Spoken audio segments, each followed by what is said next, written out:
ഇത് മാസ് മോട്ടോഴ്സിൽ നിന്നാണ്. നമ്മുടെ ഹീറോൻ്റെ സ്പ്ലെൻഡർ പ്ലസ് ആണ് വണ്ടി. സ്റ്റാർട്ടിങ് കംപ്ലൈൻ്റ് ആയിട്ട് വന്നിരുന്നതാണ്. അത് ECUവിൻ്റെ പ്രോബ്ലം ആയിരുന്നു. ECUവിൻ്റെ ലൂസ് കോൺടാക്റ്റ് പോലെ കാണിച്ചാണ്. അപ്പോൾ ക്ലാവ് കോൺടാക്റ്റ് പിന്നുകളൊക്കെ ക്ലാവ് പിടിച്ചിട്ട് അതൊക്കെ ഒന്ന് ക്ലീൻ ചെയ്ത് നമ്മൾ റീസെറ്റ് ചെയ്തിട്ടുണ്ട്. പിന്നെ നമുക്ക് വണ്ടി ടെസ്റ്റ് ഡ്രൈവ് നടത്തുന്ന സമയത്ത് ചെയിൻ്റെ ഭാഗത്ത് നല്ല സൗണ്ട് ഉണ്ടായിരുന്നു. ചെയിൻ സ്പോക്കറ്റ് കംപ്ലൈൻ്റ് ആണ്. നല്ല രീതിയിൽ ചെയിൻ കംപ്ലൈൻ്റ് ആയിരുന്നു. അപ്പോൾ നമുക്ക് ചെയിനും സ്പോക്കറ്റായിട്ടാണ് നമുക്ക് മാറ്റേണ്ടത്. അതേപോലെ സെറ്റായിട്ടാണ് നമുക്ക് മാറ്റേണ്ടത്, 2 സ്പോക്കറ്റും ചെയിനും കൂടിയിട്ട്.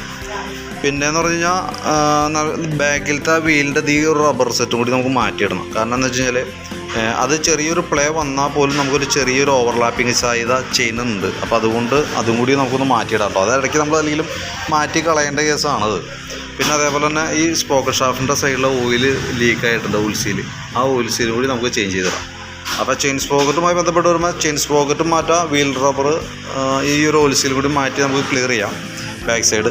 പിന്നെ അതേപോലെ തന്നെ ബാക്കിലത്തെ ബ്രേക്ക് ലൈനർ നമുക്കൊന്ന് ക്ലീൻ ചെയ്ത് ഒന്ന് റീസെറ്റാക്കി എടുക്കാം കേട്ടോ. എത്രയൊക്കെയാണ് നിലവിൽ മെയിനായിട്ട് അതുമായി ബന്ധപ്പെട്ട്. വേറെ ഓടിച്ച് നോക്കുമ്പോൾ വേറെ പ്രത്യക്ഷത്തിൽ വേറൊരു കംപ്ലൈൻറ്റ് നമുക്ക് ഫീൽ ചെയ്തില്ല.